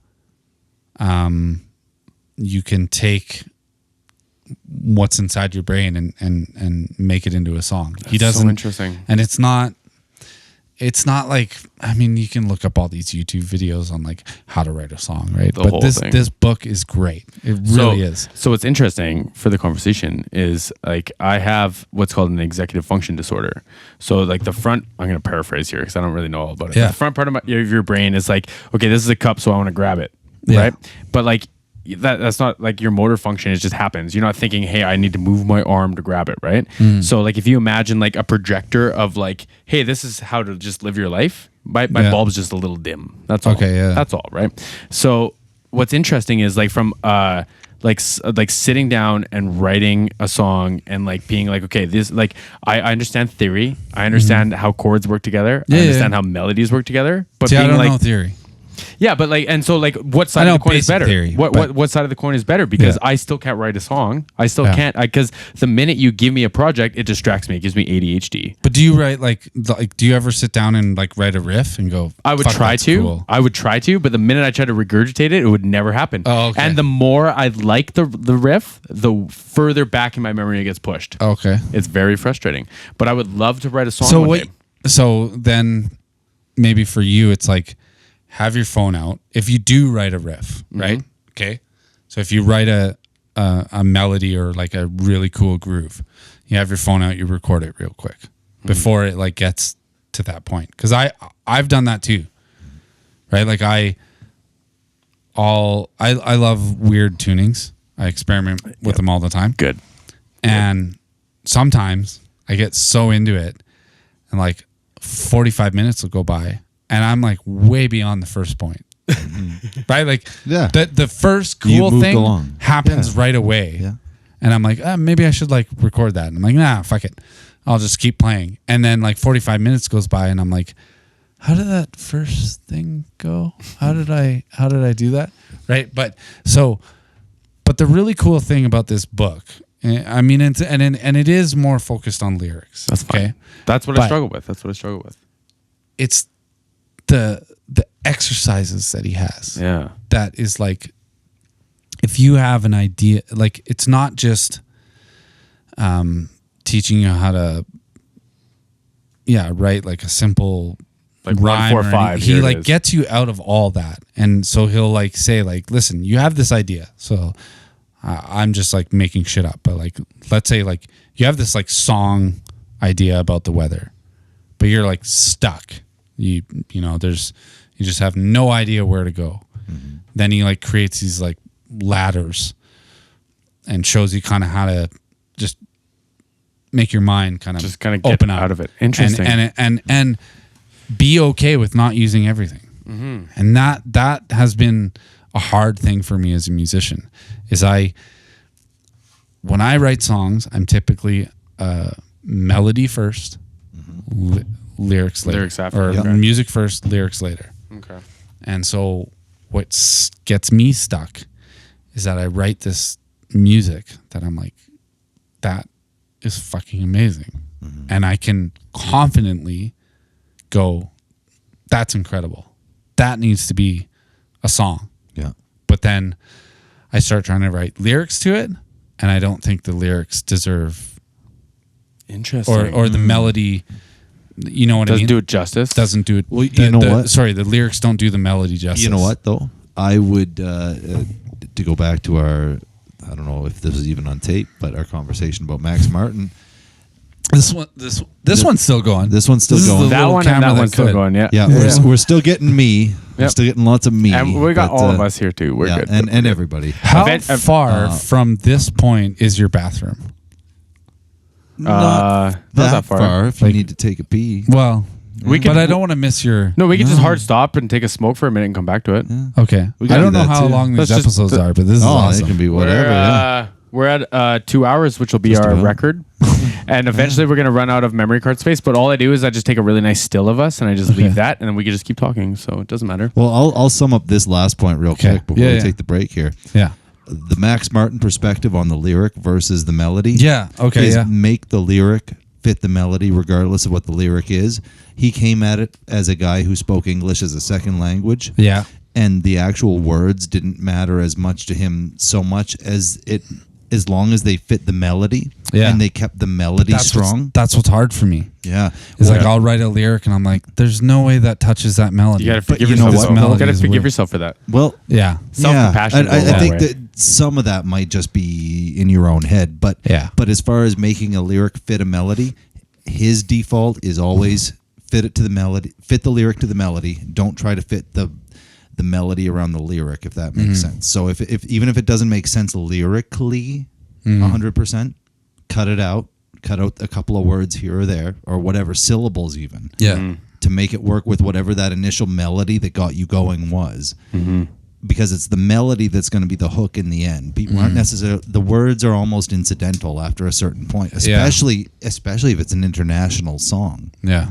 and they don't speak that language. It's the melody of what's being sung, like the tone of what's being sung. We're dropping like flies. We're dropping like we better take a break and do something with this here. There can be only one. Okay, I think we might have to either cut it or take a break here at least and figure out what we're doing. Well, with it, I mean, cameras, we're out of memory cards now. So. Oh shit, so that's it. We could do a part 2 with Matt though. I think we might have to do a part 2 here at some point. Yeah. Mm-hmm. What we should do is get Kevin back and live tattoo me while it's happening. Yeah. We could do that. Have you seen the tattoos that he's done on me? I haven't. No. No. Oh, Kevin's work's actually really good. I'm gonna. Yeah. Holy shit. I'm looking at doing a sleeve with him. So yeah. So the eyes, every one of the eyes were off a photo of my cat. I held a photo of my cat's got some baller eyes. No. He's got. I have a Siamese ragdoll cat. He should have been really expensive, but I got him for free. Siamese ragdoll. He's what do you call it? Hypoallergenic, and we use his blue ass eyes to model all the tattoos. Now you I have dogs. I've got a cat and 2 dogs. Yeah. Okay. Yeah. I gotta. Okay, he's gonna go. So we're gonna take a hard pause, and we're either gonna do an episode 2 or we're gonna come right back with just audio. We'll find out. There we go. Did you pause it?